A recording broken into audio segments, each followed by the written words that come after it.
In this video, I'm going to be showing you guys how to remove and replace your Audi or Volkswagen mirror caps and integrated turn signals. And it doesn't matter if you are upgrading to carbon fiber, brushed aluminum, chrome, etc. The same general concept applies across all of these different mirror covers. And you may also be wondering why I'm not specifying a particular model year or model of vehicle. And that's because Audi and Volkswagen have been using the same design on their mirror caps now for many, many years. And it's this two-piece clamshell design. And so you can see the top cover here off of an Audi A7. And what's missing is the bottom cover, and that's because that gets reused. And so on my particular vehicle, which is an Audi A7, which I'll be demonstrating on, it's a 2014. The bottom cover, like I said, gets reused. The top cover, the new ones, were carbon fiber. And I've done this mirror swap now on GTIs, A4s, A7s, etc. And it's pretty much the same across the board. There might be some small specifics like the location of screws that are different across the different model years, but the same general concept applies if you have this two-piece mirror design. And so that's the first thing you need to do. You need to identify which type of mirror cover you have, because some of them do have a one-piece design. And if you have a two-piece design, it doesn't matter if you have the turn signal or you don't have the turn signal. It doesn't matter. It's going to be the same, again, same approach. If you have the turn signal and you're upgrading to something like a dynamic turn signal or maybe a smoked lens, whatever, you're gonna have to do this whole procedure anyways, because the whole mirror cap has to come off to access the turn signal. So let's get started by taking a look at the exploded view of a typical assembly. And so this is what the typical two-piece Audi or Volkswagen mirror assembly looks like. In the top left-hand corner, you can see number 20 is the turn signal. Below that, number 17 is the top mirror cover. Then in the middle, you have the main body. It's been called out as number 1, and then further parenthesized down, and you can see number 9 is the bottom mirror cover. And so looking again at number 1, which is the main assembly, as I like to call it, in the middle there is the mirror frame. And I don't see that called out specifically as a particular itemized number. However, the mirror frame is what everything bolts to. And so I've circled it here. It's the structural piece that attaches to the body of the vehicle, and we're not removing this for this project. Of course, it can be removed and serviced if needed, but you don't need to do that. The main point here is that everything attaches to this mirror frame, and that is what holds everything in place. So we're going to be removing everything off of the mirror frame. These first few steps can be done usually with your bare hands, and you're going to fold the mirror towards the front of the car. Most of these mirrors fold in both directions, so don't worry, you won't hurt anything.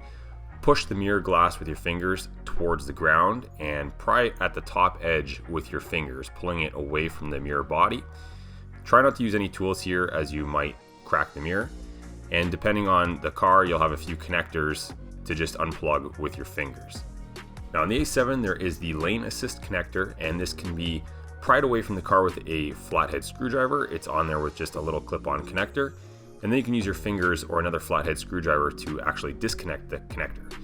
Depending on your car, you're gonna just take a look around inside the mirror housing for any other electrical connectors that you can get to with your hands or fingers and disconnect those. And this is obviously gonna largely depend on your type of vehicle and what your car is equipped with. The actual lane assist module that we're gonna have to reuse is located on the inner side of the mirror, and you can see it's held in with a few clips, but unless you have child-sized fingers combined with the grip strength of a gorilla, you're just not going to get it out at this point, and you can skip it at this stage because it'll be much easier to access at a later stage with the mirror cap off. So now we can take a look inside of the mirror housing for screws that are responsible for holding the mirror body pieces to the mirror frame. And so like I showed you earlier in the video, the mirror frame is that main piece that you can sort of trace back to the mirror stem that holds the entire mirror mechanically and structurally to the car body. And so on the A7, there's 3 of them here. There's 3 screws. On most Audi and Volkswagen vehicles, these are all going to be T10 torx screws. And so you'll see me remove these 3 screws. Take a look around for which ones you have on your car. You might have 3 or 4. But once you get them off, take note of where they were and which ones are short and long, because that's going to matter on reassembly. With the screws removed, now we can start looking for clips. And on the bottom of this mirror shell, you can see at the front there are 2 obvious clips that we can see. These here you can pry away with a screwdriver. Do this, of course, very carefully. You do not want to break these because we're going to be reusing the bottom half of the mirror housing. So again, be gentle. Use your thumb or fingers to gently apply pressure downwards on this piece while you're prying away at the clips, and those will release them and then keep them released while we work on the other clips. So you'll hear a little snap or a pop when they're released. We can now take a look around for even more clips, and there's another one here that's obvious, and this one's holding the top half of the mirror shell to the bottom half. And again, you can press down on the bottom half of the shell with your fingers while applying some pressure with the screwdriver to try and get that clip to release. Be careful, you want to minimize the number of clips that you're going to break. You're probably still going to break one or two, but the less the better. And we're not done there. Audi Volkswagen sometimes likes to pull a little sneaky on you, and they hide a clip in behind the mirror adjuster, so you can remove the adjuster unit with the single T10 torque screw in the middle. Just pull it out and you'll see a little window there, and look through that window and you'll find another clip where you can try again with a screwdriver to get it to release. Once you get it to release, the bottom half of the housing will sort of pop away from the top half of the housing. This will have required you to apply pressure downwards and forwards towards the front of the car. Now, in some models, this bottom piece will not completely remove from the car. Like in my case, it's actually wrapped around the mirror frame, but you can get it as far away from the top half of the shell as possible. Now we can work on getting the top half of the mirror shell off. And so there's two clips on this car. There's one there and one there. And these just simply press in, and then you can lift up on the mirror cap and it should wiggle itself free and pop itself loose. Once it's loose, you got to check out if you have an integrated turn signal. If you do, don't forget to unplug that wire before ripping off that top shell. You don't want to damage the wire or the connector. So again, these are just like all of the other connectors. You can wiggle that loose with your fingers, or you can use a screwdriver if you need to pop the little retaining clip loose, and of course unplug it. And once that's unplugged, the whole mirror cap can be just sort of maneuvered and wiggled off of the mirror frame without catching any of the wires. Make sure you don't damage any of those wires. And what you're left with now is just simply the mirror frame, and it becomes clear now to see where on that bottom half of the shell that hidden clip was that we reached through that little window on the mirror frame. And then over here near the mirror stem, you can see why on my model this thing won't come off, because it's wrapped completely around the stem. With the top shell off of the car, you now can work on a nice clean workbench, and you have much better access to things like the turn signal and the lane assist. And so if you have new turn signals, we'll be installing those. And if you're going to be reusing your old ones, then we need to get those off. And on the A7, there is one more T10 torque screw that's holding it in there. And if you have a different model, just take a look around. There might be one or two screws still holding it on. But in my case, I'm going to be using a new turn signal. So all I'm going to be reusing is that single T10 torque screw to hold the new piece in place on my new mirror caps.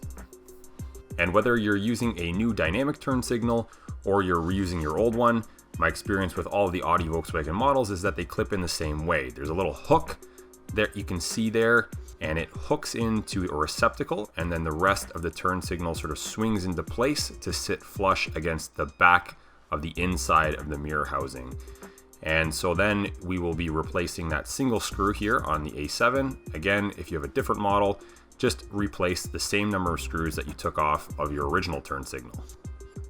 And here you can see that I removed the screw that I was just talking about from the old mirror housing turn signal and transferred it over to the new turn signal on the new housing. And so now is a good time to also address the lane assist module if you guys have one of those. So it's much easier to access, as you can see, inside of the old housing now that it's off the car. So I just got the turn signal out of the way there, and you'll see the two clips on either side of the module. I'm sort of pretending to squeeze them there, and you'll be pushing it out of the mirror housing. So you can do this with your fingers if you have quite strong fingers, or you can try and get some screwdrivers in there again, some flatheads, to squeeze those clips and force the module out of the mirror cap. Now that I've got the lane assist module outside of the original mirror cap, you can see those little tabs more clearly that I was telling you about and how they squeeze together to press fit into the mirror caps. And so it came out from the inside out, and we're going to be putting it into the new mirror cap from the outside in and pressing it into place. On my carbon fiber mirror caps, this was a really tight fit. perhaps the factory didn't leave quite enough room for the lane assist module. I was really considering trimming it out with a Dremel, but I was able to still fit it in there and just pressing quite firmly. If you guys have carbon fiber caps that you can't fit it in, you may have to modify yours just a little bit. One other thing to keep in mind here is not to pinch the wire coming off the lane assist module.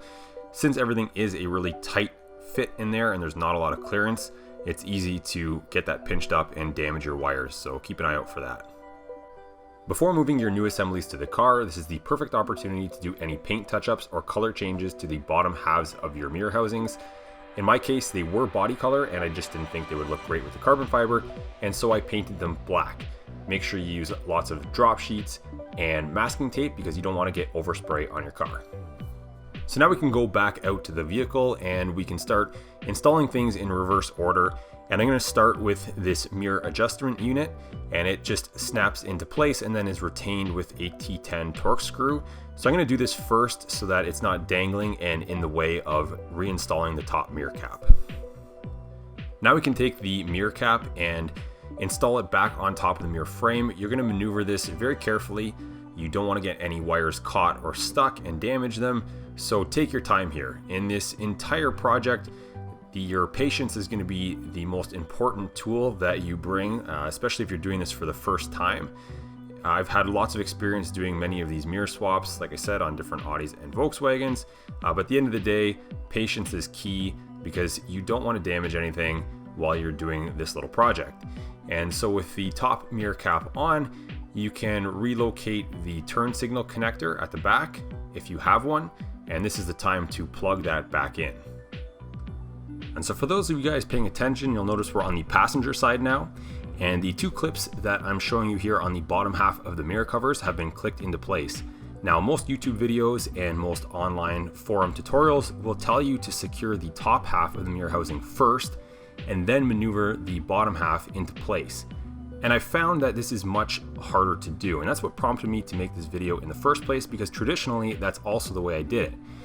But by clicking in the bottom half of the mirror housing first, for whatever reason, maybe it's the way the clips align or the way the two halves of the housings snap together, it is so much easier to get these two pieces back together and you will struggle so much less. And so with the bottom half clicked into place, the top half, those two little tabs up on the top, you can maneuver those into place and then start squishing everything together with two hands. So you just grab the top half with one hand, the bottom half with the other hand to support it, and click them together kind of like your typical sort of clamshell enclosure or housing design. And I have one hand on my camera here, so I can't really do it with two hands, but you'll see the alignment of these two pieces, it just aligns so much easier by getting the bottom half in place first. So I'd highly suggest trying that. Once you think you have the two halves back together, take a look around the mirror seams and make sure there are no awkward looking gaps. Gaps are going to indicate that perhaps you didn't get some clips to engage, or maybe you have some wires or something that got snagged that are preventing the two halves from clicking back together. Don't forget to check the bottom seam there, because there is a lip on the bottom half of the cover that goes inside the bottom section of the top cover. And then you can come around the front and again double check your wires, making sure nothing got pinched. And if everything looks good, we can start to go back and plug things in. I'm going to start with my lane assist module. And one thing that I always do at the beginning of projects is take reference pictures so that I can route things like wires back to the way they were from the factory. And so you'll see the one wire is routed behind the clip. This is exactly how it was done from the beginning. And reference pictures are always great to have to look back on in case you can't remember something. Now it's time to put the 3 T10 Torx screws back in place. And just like I mentioned about reference pictures, I'm using this video to remember that the short T10 Torx screw was in the top left-hand side and the two longer ones were at the bottom. And of course, they're just screws, so they'll screw into place. And if you've done everything correctly, all of the holes should line up. Also, a friendly reminder not to over torque these screws. A lot of them are just going into either plastic or brittle carbon fiber, and they're holding mirror covers on. So you really don't need to overdo it and break anything here. Finally, we can make the connections back to the mirror glass itself. The ones that I'm doing right now are for the mirror defrosters, and these guys here, there is no positive and negative. It's just a resistive heating element, so there's no worry about polarity. This one here is a keyed connector, so you can't mess it up. I believe this connector is for the auto dimming feature.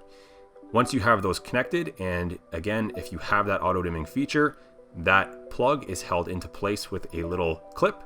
Make sure that's in there. You can take your mirror and press it back into the receptacles. You'll see the little tangs, I think they're called, and the mirror just pushes and pops into place. You're gonna need to apply a pretty decent amount of pressure, but again, don't overdo it.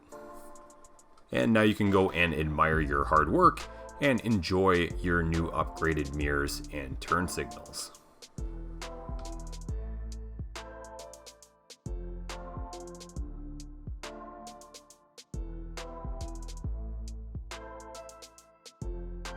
So that's it for this video. I hope you guys found it useful and easy to follow along. If you have any questions, put them in the comment section down below. I try and get back to everybody.